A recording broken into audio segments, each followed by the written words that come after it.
We now are going to move on to the law of sines. We're going to start with the development of the law of sines. So the objective for this first part is how was the law of sines developed, and we're going to use right triangle trigonometry to do that.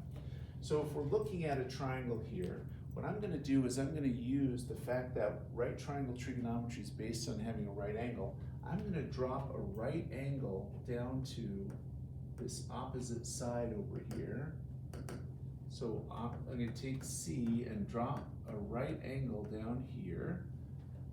Now I've got two triangles. What I'm going to do is I'm going to call this H for the height of that triangle. And I'm going to use right triangle trigonometry.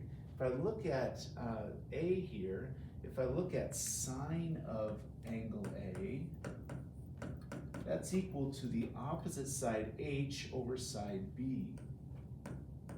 So opposite over the hypotenuse for that right triangle.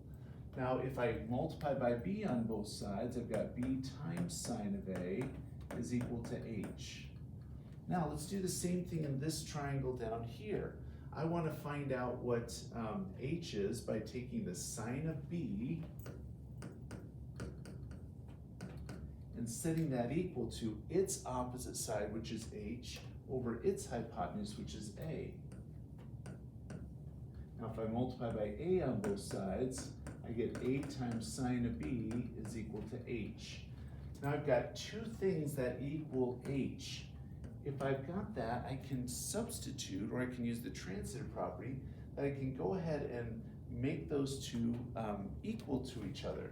So this B times sine of A is going to equal A times sine of B.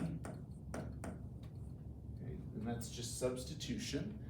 Now what I'm going to do is divide both sides by the sides. I'm going to divide by B and A on both sides. B times A. On this, the B's cancel. I end up with sine of A over little a is equal to, here the A's cancel, and I end up with sine of B over little b. So this ratio becomes the final result of dropping a perpendicular, finding the sine of each side, solving for getting H by itself, substituting, and then getting those ratios by each themselves.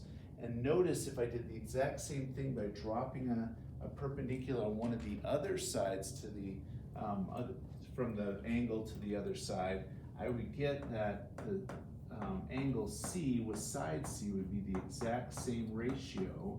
And so I get the law of sines that this holds true using right triangle trigonometry and dropping an altitude to the opposite side.